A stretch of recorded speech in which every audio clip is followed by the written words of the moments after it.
you were very complimentary of Scotty last night. How much of Scotty's defense, when it comes to defending a superstar, comes before the ball's in that player's hands?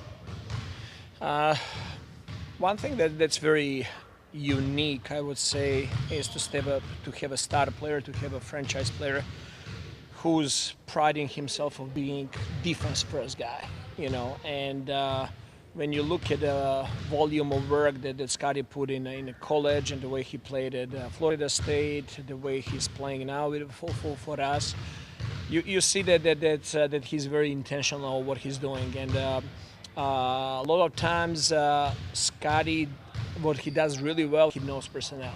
And on some guys, he's going to do it more and earlier. On some guys, he's going to give them more room because they're better drivers.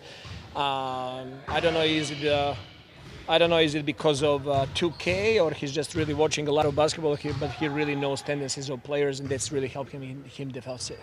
How much of that, he was just here saying that he loves defense. Do you think that goes back? He was kind of the sixth man at Florida State.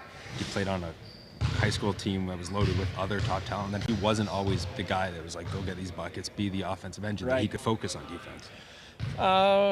That's a good point. I'm sure that it has something to do with that. But at the end of the day, I really think with Scotty, everything comes down to winning. He really wants to win, and he believes, which I agree with him, and I believe that winning comes with defense. The better defense you have, the more defensive guys, defensive-minded players you have better chance of winning. So it's great that you have your star player and franchise player to have that mindset, and he's really helping and translating that to the rest of the team. What's the strategy to make that transition that, both Scotty and Jacoby were talking about how they love playing defense? What do you do to make sure that the whole team feels the same way about defense? I mean, it starts with me as well, as a coach, complementing defense and understanding how much that helps the team to create a culture of winning, and how much that means to the whole team. And I think it's very important to recognize in a team setup when players are doing that, and there has to be a lot of accountability with all the players on the team to rise to the level that is needed in order to win. So it starts with me, it starts with star players, and trickles down with everybody in the organization. Looking ahead to tomorrow's matchup against the best team in the East, one of the best teams, is there a strategy that changes from how you played last night to how you play tomorrow against those guys? For sure, as much as you're trying to keep your identity and to play the way you want to play, and for us that's being disruptive and being aggressive on defense and really using that as a player development for a majority of the guys.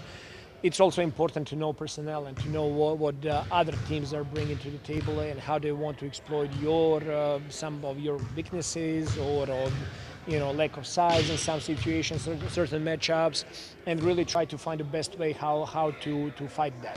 So there has to be always, from game to game, there has to be always some adjustments, and then you got to adapt to the opponent as well. Boston's coming here; they're really flying. And what about do you look forward to that for guys like Jacoby, like maybe Jameson, like Jamal? You're having more prominent roles in rotation against a team at that level playing at kind of that peak level. I think it's amazing for a lot of young guys, for rookies to be on the court and to get those reps. There was a situation last night when Booker drove the ball to the rim, and he was close to the rim, and he was using his shot fakes, and Jacoby stayed down on shot fakes. And he did not jump, and he did not pick up a foul. That's growth, because he was doing that for a big part of the year. You're always looking for those small things that they need in order to learn the league, to learn the opponents, and at the end of the day, that's going to help your team winning. And for those guys to get against type of talent that Boston has on the court, it's the best school ever. You can spend as much time as you want in the practice, in the workout. If you don't go out there and do it against real competition, it's not taking you anywhere. You'll have Yak back, do you think? Yak will be questionable for tomorrow. Still don't know. We'll see tomorrow.